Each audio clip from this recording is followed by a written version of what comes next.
Buenas noches, buenas noches. Es una alegría poder dirigirnos a ustedes a través de este medio.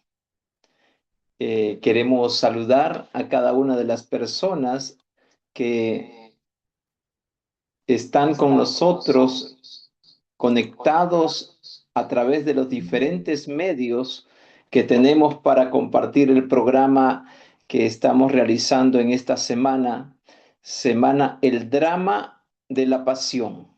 El drama de la pasión, Semana Santa 2026. Hoy es el tema número 3 que tiene como título Caifás el cínico. Caifás el cínico. Bienvenidos entonces a la programación especial que tenemos para el día de hoy. Encontramos en el relato bíblico a este personaje del cual vamos a tratar en esta noche. Vamos a pedir la dirección de Dios para que nos para esta reunión, para este mensaje. Amantísimo Padre, te damos gracias porque tú nos has reunido en este lugar con familia, en casa, en la iglesia o en un grupo pequeño. O quizás hay alguien que está escuchando solo allí donde está a través de este medio de comunicación. Pedimos, Señor, que tú reveles para ellos tu gran amor y les muestres el camino de la salvación. Que esta semana sea una semana de profunda reflexión y de decisiones de vida eterna. Clamamos tu presencia y tu dirección en el nombre de Jesús. Amén. Amén. Muy bien, queridos amigos, entonces ya estamos con el tema de esta noche. Cuando vamos a los evangelios, la narrativa que encontramos en la Biblia se concentra en las acciones que llevan a la ejecución de Jesús en una semana especial. La semana que inicia con una multitud que lo sigue clamando, Hosana, Hosana. Y podríamos decir irónicamente, termina con un grito general, crucificado. Caifás es el sumo sacerdote en ejercicio y ocupa un lugar central en el juicio y la condenación del Señor durante esa semana. Esa historia se escribió así. Él llegó, podríamos decir, a la cima del poder religioso, a la cima del poder religioso. ¿De qué manera?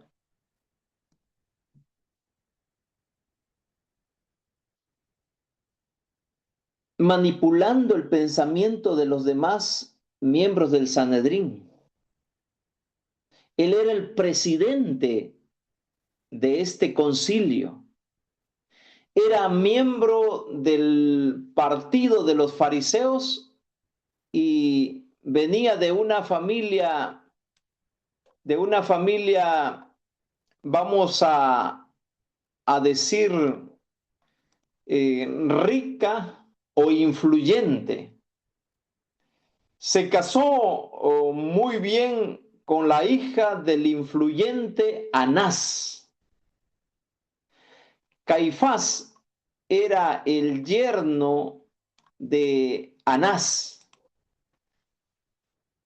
y como yerno de Anás encontramos algunas características de él. Este Caifás, con la ruina espiritual de Israel, el cargo de sumo sacerdote pasó a ser un objeto de intrigas políticas designado por el poder romano. Es decir, se había hecho una alianza entre el sumo sacerdocio y el poder romano. Anás era el suegro de Caifás y es mencionado solo en el Evangelio de Juan.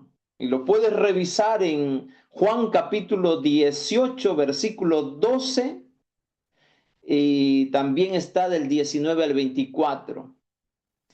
Este fue designado para el cargo en el año 6 después de Cristo. Este es Anás, estamos hablando de Anás. Y fue apartado de este cargo de sumo sacerdote el año 13 después de Cristo. Es decir, estuvo 7 años en la función de sumo sacerdote. Sin embargo, Anás no había perdido su influencia, como lo afirma el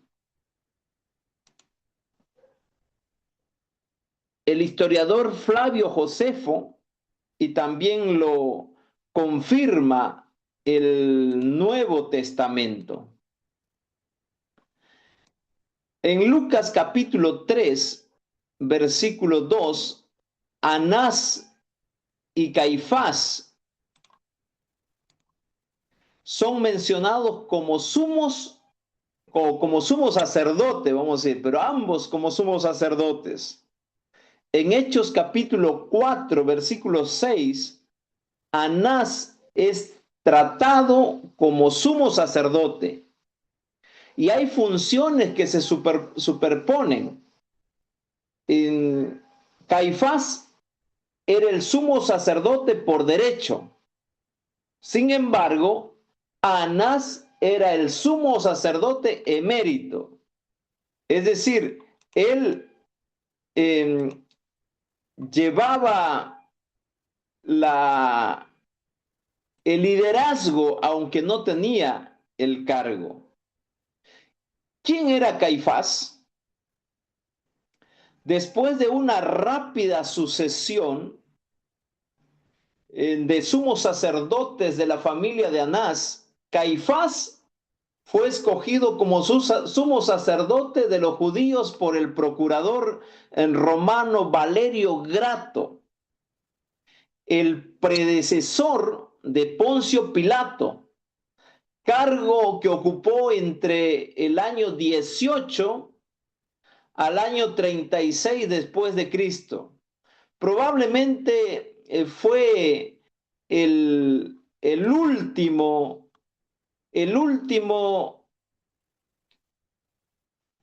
¿cómo podríamos decir? El último año del ministerio de Jesús, que Caifás alcanzó el cargo más alto dentro de los líderes judíos. Y como sumo sacerdote, además de presidente del Sanedrín, él administraba el tesoro del templo. El Sanedrín era la corte suprema y la legislatura política, también la legislatura civil y religiosa de los judíos, pero con influencia internacional, alcanzando a los judíos de la diáspora. Al purificar el templo y expulsar a los cambistas y a los vendedores de animales en el patio del templo, como se registra en Juan capítulo 2, versículo 13 al 22, Jesús atrajo la atención con su carisma, su lógica, sus milagros y enseñanzas. Jesús comienza a ser visto como una amenaza al statu quo y a los intereses financieros de los saduceos que controlaban el templo. Jesús era diferente a otros predicadores que ya habían surgido en aquel tiempo. Al contrario de otros, este nuevo maestro contaba historias. Sus parábolas hacían que las personas pensaran. La pregunta era, ¿cómo combatir a un hombre que contaba historias? Caifás sin duda percibió el carácter subversivo de las parábolas y el significado de estas. Jesús minaba las tradiciones y ridiculizaba la religión enyesada y superficial, la ortodoxia inútil que se preocupaba por detalles insignificantes. Jesús redefinió el concepto de Dios, el significado de la vida y la noción del pecado. El pecado llega hasta lo más profundo de las motivaciones. De ahí que en Mateo capítulo 15 y Marcos 7 se habla mucho sobre la profundidad del pecado y también del perdón. Jesús le dio al sábado una nueva comprensión, libertando el mandamiento de las tradiciones. Para Jesús las limosnas y ayunos y oraciones que se practicaban para impresionar no tenían valor de Dios. Ese joven rabí parecía implosionar los cimientos de la religión dirigida rígidamente y de manera institucional por ellos.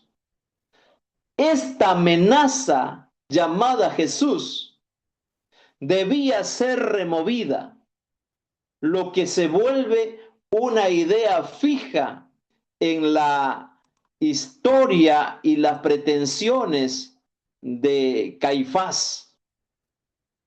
De manera astuta, Caifás formula su filosofía políticamente correcta, como lo puedes encontrar en Juan capítulo 11, versículo 47 y 48.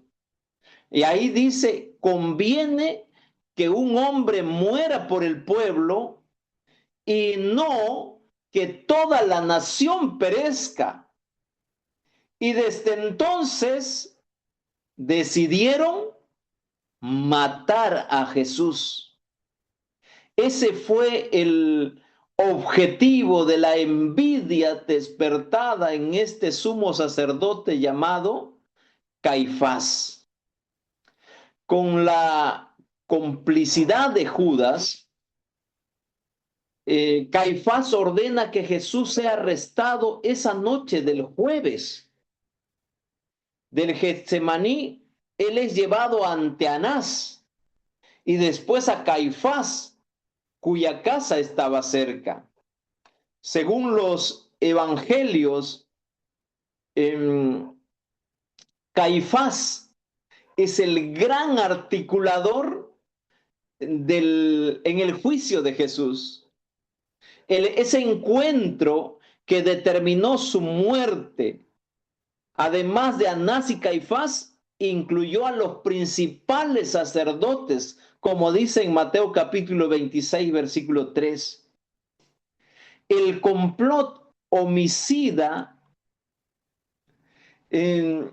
ocurre en el palacio de Caifás, en la colina del Consejo del Mal, en la región sur de Jerusalén. Como cabeza del Sanedrín, Caifás es el responsable por el juicio de Jesús. Este juicio en realidad fue un juicio ilegal. La muerte de Jesús cumple un propósito profético de sustitución redentora. Sin embargo, no excusa la injusticia de sus jueces. Como en el caso de Judas, Anás, Caifás y el Sanedrín no pueden ser excusados de su crimen. De acuerdo con la ley hebrea, el procedimiento fue ilegal bajo diversos aspectos. Miren, ese procedimiento ilegal estaba manifestado por los arrestos nocturnos. Según la ley judía, los arrestos nocturnos estaban prohibidos porque era catalogado como una acción de delincuentes.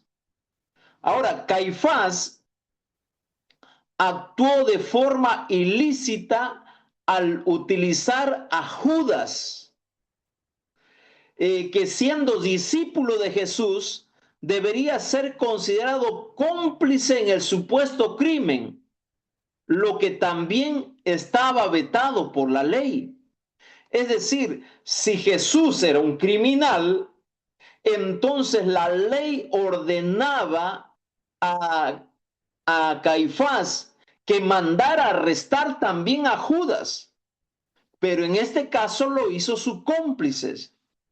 Ahora, en Juan capítulo 18, versículos 12 y 13, encontramos una condición más para concluir que este juicio era ilegal. La ley hebrea prohibía maniatar a un hombre aún no condenado. Y Jesús fue arrestado y juzgado en un juicio ilegal. En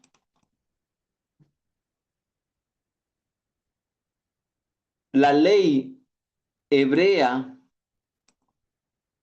exigía que los jueces sean imparciales. En las audiencias ilegales con Anás, Caifás, a algunos miembros del Sanedrín y posteriormente con todo el Sanedrín, Jesús se vio rodeado por sus más amargos enemigos. La intención de ellos era encontrar acusaciones legales contra el reo, que era Jesús. Las legalidades se multiplicaron, las ilegalidades se multiplicaron. En el juicio ante Anás, Jesús fue abofeteado por uno de los guardias. Dice Juan 19:27. La respuesta de Jesús al acto cobarde y brutal revela su extraordinaria disciplina y autocontrol. La ley hebrea exigía por lo menos 24 horas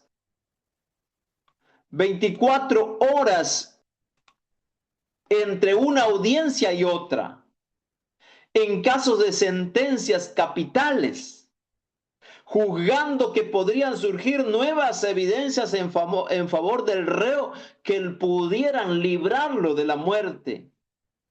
Pero en la prisa en deshacerse de Jesús, se violó ese principio protector, no respetado por el Sanedrín.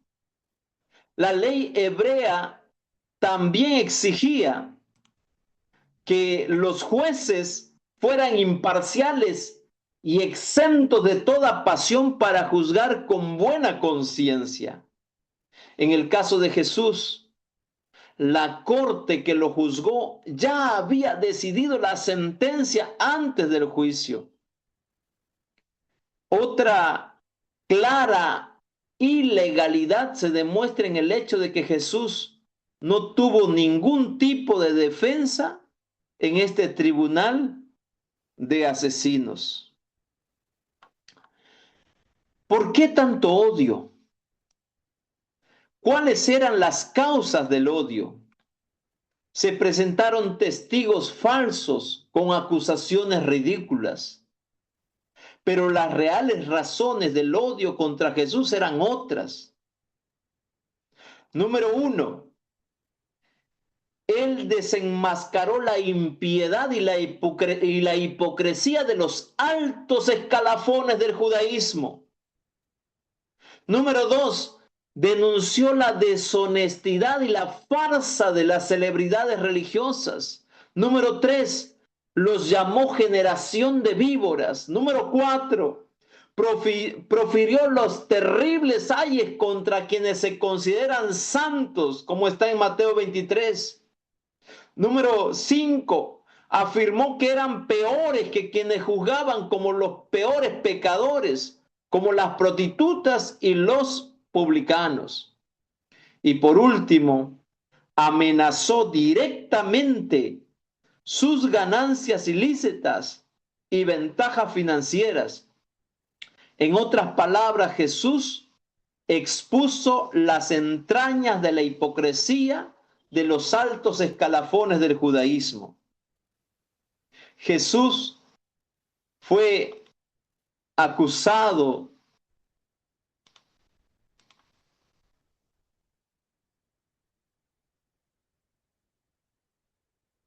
Jesús fue acusado por haberse proclamado hijo de Dios.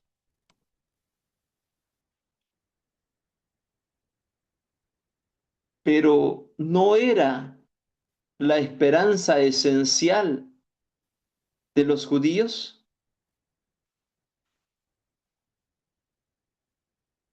¿No sería esa la oportunidad para que el Sanedrín examinara la cuestión con sinceridad de conciencia? Hoy estamos ante una situación similar.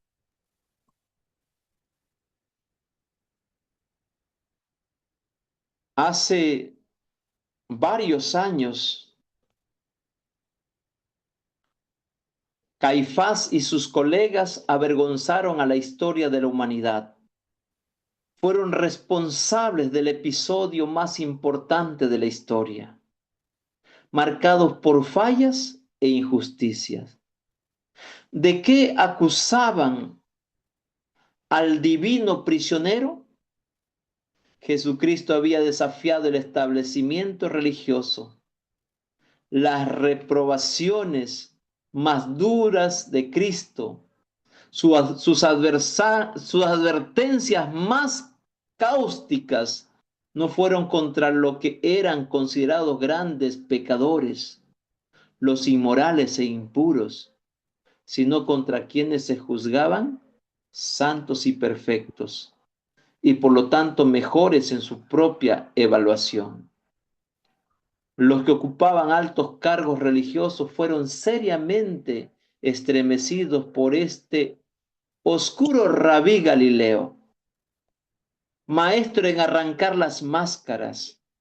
Jesús dejó claro que los supuestos religiosos no eran más que farsantes que acusaban y usaban el nombre de Dios sin consideración, solamente para sus propios intereses. Hoy estamos aquí. Caifás al final resucitará en el glorioso regreso de Cristo como parte de una resurrección especial. Pero su indescriptible terror será al ver horrorizado el cumplimiento de la infalible palabra del Señor. La reversión será formidable. El juzgado entonces ante Caifás, herido, lastimado y agraviado, será ahora su juez. Aquel día, Caifás tomó una decisión equivocada. Hoy tú puedes tomar una decisión correcta. Yo no sé cuál es tu testimonio.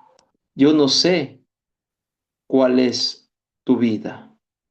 Lo que sí sé es que Jesús te espera con los brazos abiertos y Él quiere que hoy no tomes malas decisiones, no lo juzgues injustamente, no lo dejes escuchando, no lo dejes hablando sin tener la oportunidad de entrar a tu corazón. Entrégale hoy tu vida y deja que Él sea el Señor de tu vida. Si es así, allí donde estás, levanta tu mano. O mejor, ponte de pie. Y si hay alguien al frente y te llama, ven al frente. Ven, entrégale tu vida a Jesús. Vamos a orar. Amantísimo Padre Celestial, fuiste juzgado injustamente. Fuiste condenado tras una patraña dirigida por un personaje llamado Caifás.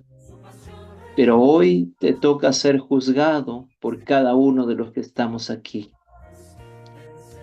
Y hoy, Señor, queremos abrir nuestro corazón y dejar que tu Espíritu Santo nos guíe para tomar decisiones correctas y no condenarte alejándote de nosotros, de nuestra vida, sino aceptarte para que seas nuestro Salvador